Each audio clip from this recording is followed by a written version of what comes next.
What's going on, guys? Welcome to the Brain Butter channel. I'd like to say welcome back, but this is video number one. I'm gonna start off by showing you guys how to make a 3D print file in Blender. Blender's my software of choice because it kind of covers a lot of ground. I do a lot of things with it. So if you use Blender and you know Blender, a lot of this might seem a little basic for you. But if you're just getting into Blender or you're a 3D printer and you want to make your own files, Blender's a really great way to just make things that don't already exist out of all of the free files. So if you want to make this tombstone, I'm just going to add a link to it. I'm going to post it, probably Colts3D.com, I think is the website. I don't know. I'll put the link below. So if you want a little tombstone that looks like this, you can just download it. If you want to make your own, then follow along. I'm going to, I guess, just jump in and get started. I don't want to speed run this, but I don't want to over explain everything. I'm going to make some videos after this, sort of explaining different tools that I use within Blender, different processes, stuff like that.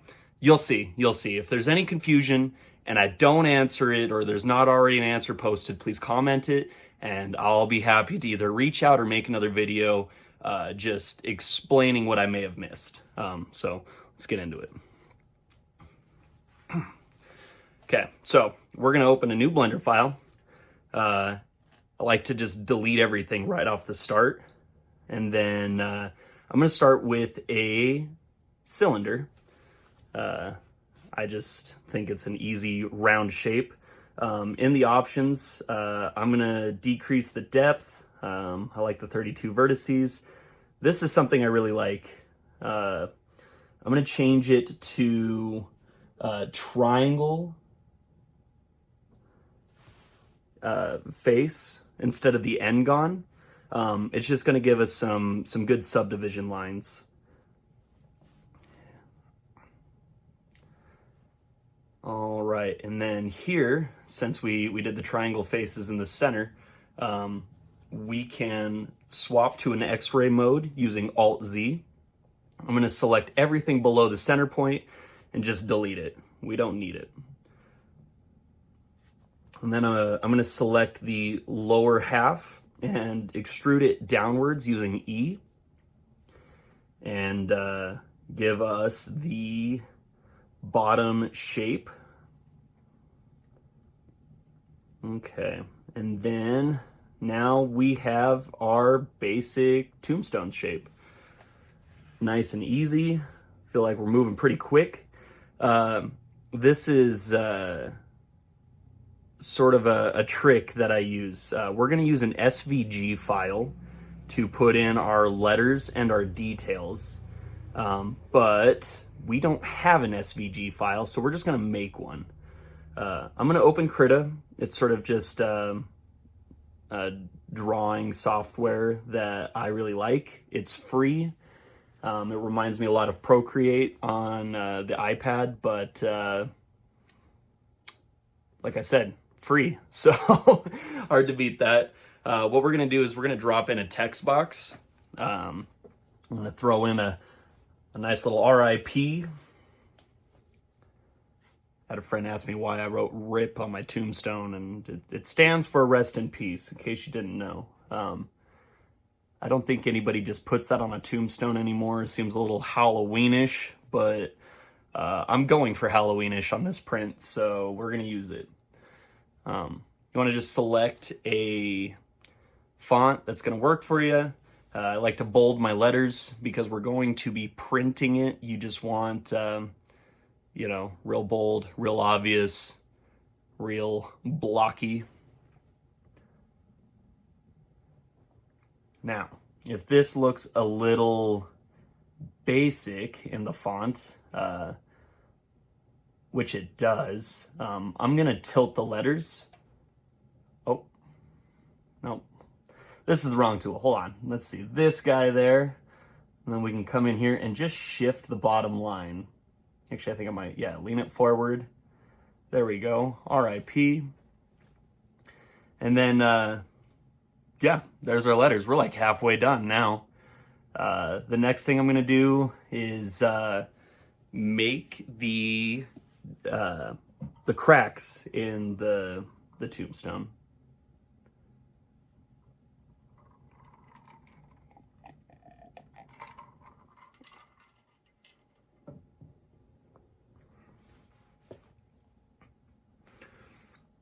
Sort of crude.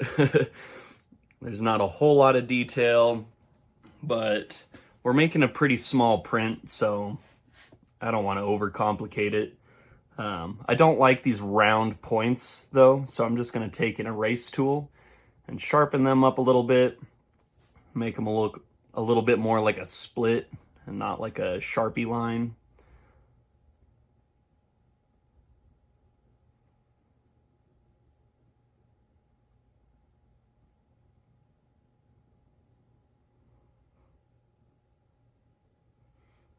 Oop, went a little heavy there. All right, yep, that's doable.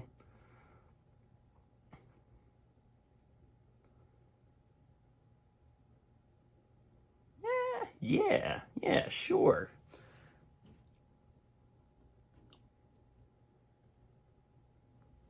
I'm trying not to rush it, but I also don't want to overdo this video with detail. Okay, so we're gonna go ahead and just save this as a PNG file. Gotta make sure you change it if you're using Krita. It likes to save it as a Krita file. So down here in the bottom in the save type as, we're gonna just do PNG.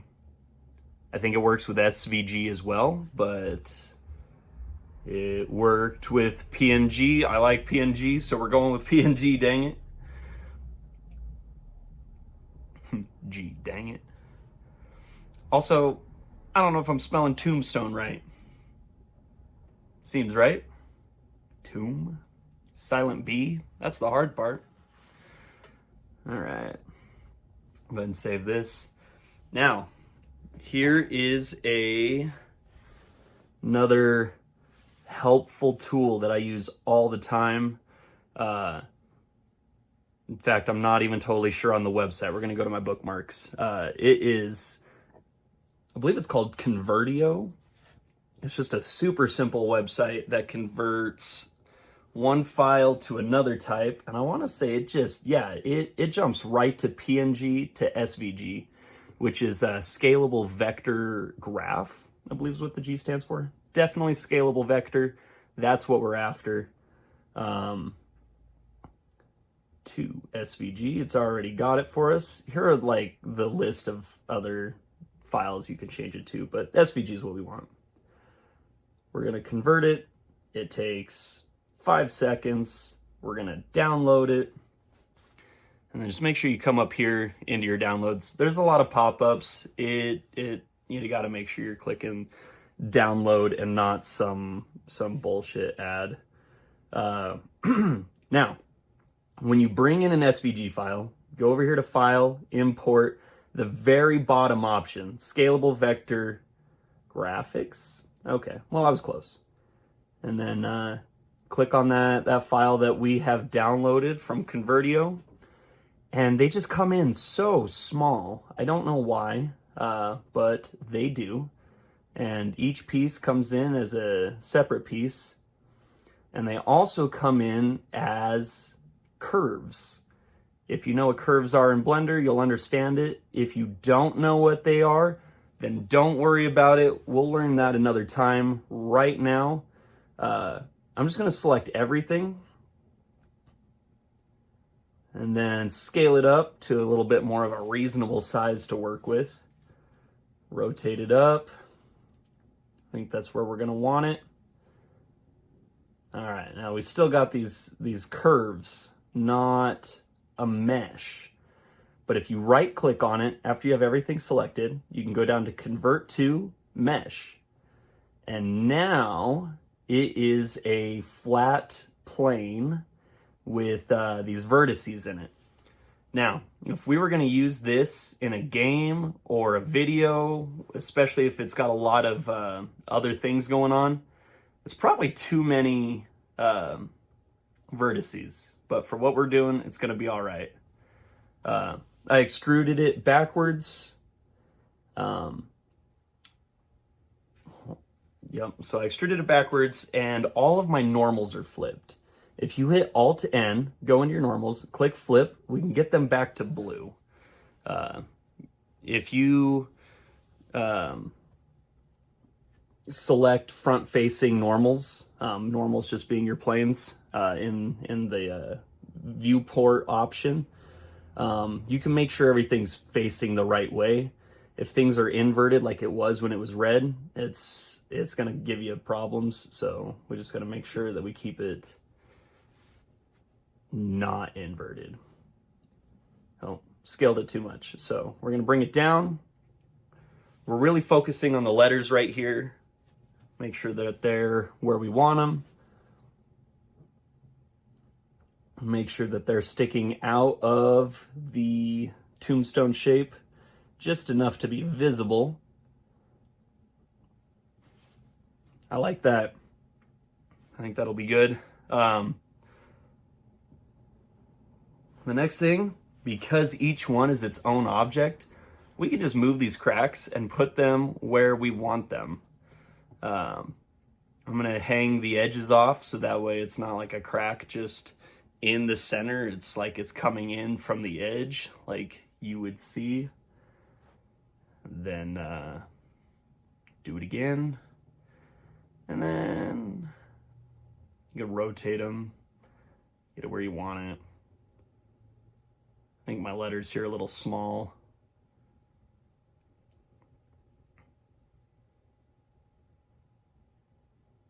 Sort of take up some of that empty space down there. All right, I like that. If these letters hang out too much, you will get some overhang issues, or you'll have to do supports. I don't want to do any of that. We're going to keep it simple. Let me show you a super helpful tool for cutting in these cracks, because I don't want them to stick out like that. I want them to be recessed into it. First thing we're going to have to do is get some more vertices, right? Oh, hold on. We've got some open faces that will not print right. We want everything to be nice and closed. The bottom is technically opened.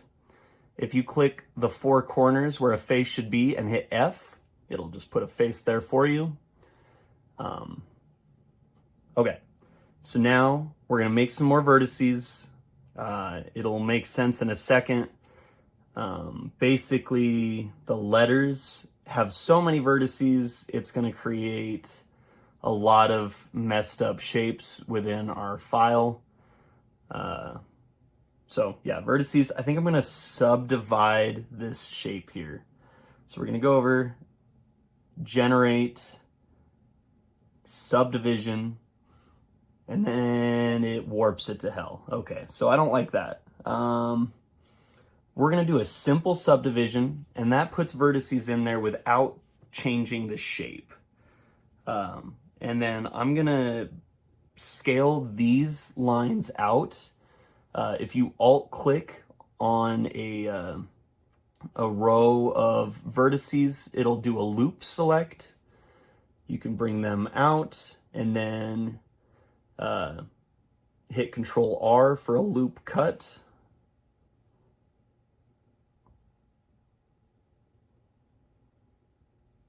And then now when we subdivide it, we have a far less amount of warping.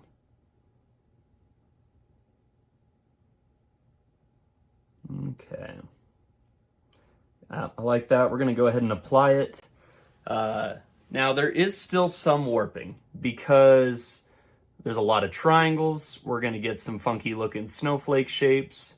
It's going to round the edges. That's just what subdivide does, unless you know how to work the hard edge option. But we're not going to mess with that. We're just going to do it the easy way. in my opinion, the easy way. We're going to select this front face in an X-ray view. Once again, that Alt-Z, and then hit S for scale, X, so we scale it in the X-axis, and then 0. And we were pretty flat to begin with, but now we are completely flat. There shouldn't be any overhang. And then here we're gonna scale Z0 and then bring it back down to the bottom. And that will scale it in the Z axis and bring everything back to 0, totally flat. Those vertices are kind of crazy, but I've got faith that it's flat because we scaled it in nothing. If you look at it from the side here, there's no vertices sticking out. Next, I'm going to bevel these corners, just sort of give it a smoother edge. It's barely even noticeable on the print, but sharp edges just, they don't look as clean. They're technically cleaner, but okay. So now the cracks. I'm going to make all of them one object. I'm going to add a Boolean modifier. We're going to select the cracks as the object to be added to it.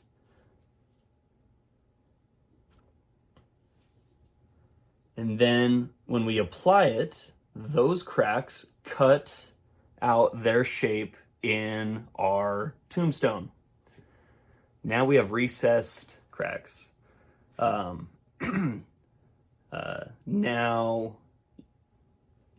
I'm going to get rid of the cracks. Ooh, see, you could see all of those vertices that it put in there.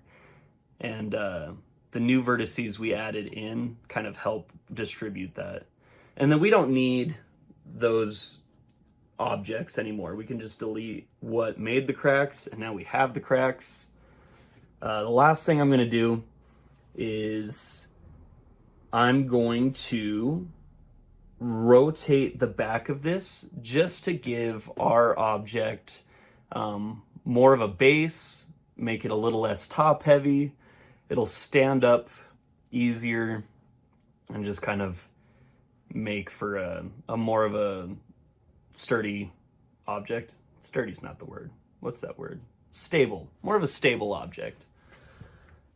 Now, when you rotate it, it does bring the bottom up and the top down because it doesn't get any longer, but we're technically top to bottom a longer line. So to combat that, I'm going to hit S to scale. I'm going to scale it in the Z direction, so S, Z, and then move your mouse so that way we don't end up with this slope. We can bring it right back up to the top of the file, and we don't have any weird sloping shapes in it. This bottom's hanging down, so I'm going to SZ0, shorten that back up, drag it back down to the bottom, and then, yeah, I think this is it. Let's see. These are all their own shape. This is a shape. Control J will join them. And then it put this weird black material in. All the SVGs, they're just like a black by default. Just so I could see it better here in Blender, I'm going to give it sort of a rough gray texture. Still not a lot of detail, but it doesn't matter the color here because we're going to throw it in a 3D printer, and then whatever filament we put in is going to be whatever color it turns out. But yeah, I think we're good here. So we're going to go to File, save it. That way, if we don't like something, we can come back, change it, and then print it right. And then the next thing that we need to do is to export it. And you want to export it in a file that the 3D printers are going to understand. And that's STL.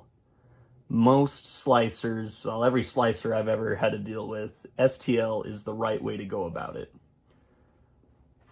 So I'm just going to go ahead and save this with my years of 3D printer STLs that I should probably go through, but I'm not gonna.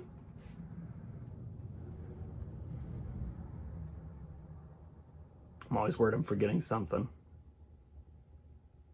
Oh, you know what?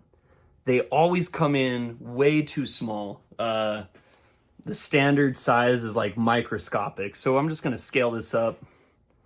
I don't know, maybe 5 times. Just hit S5. It'll scale it as one object in equal or a uniform scale.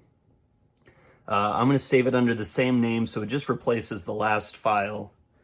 And now we have something that should be close enough that we can make it work once we get to the slicer. I personally am a huge fan of Cura. Cura is what I've been using for all of my Ender printers and my Anycubics and Creality. But today we're going to be using the Bamboo Labs. All right. So just go find that file. Let's see. Did I save it right? Yep, there it is. Okay, Tombstone. Should be good. Lost it. There we go. Tombstone. And then prepare.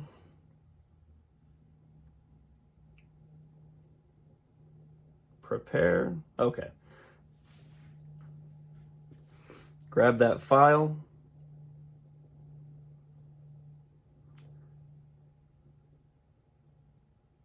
And then, grab the file, just throw it in there. Oh my gosh, see? Look how tiny it made it. That was 5 times bigger than how we had it, and now it is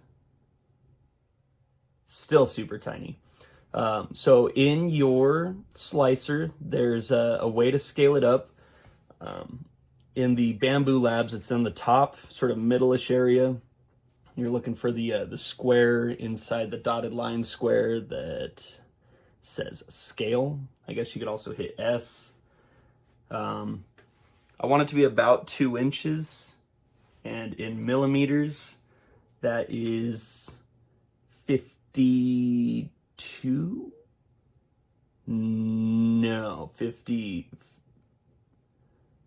millimeters, 50.8. But I've typed in 54 and I'm just gonna roll with it. Yeah. And then everything seems to be looking good. It's flat on the bottom of the plate.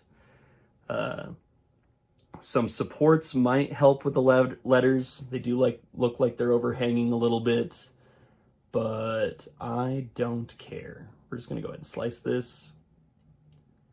Let's see, it's going to take about an hour. It's going to take about 30 grams of filament. And yeah. I think we're good to go. Okay.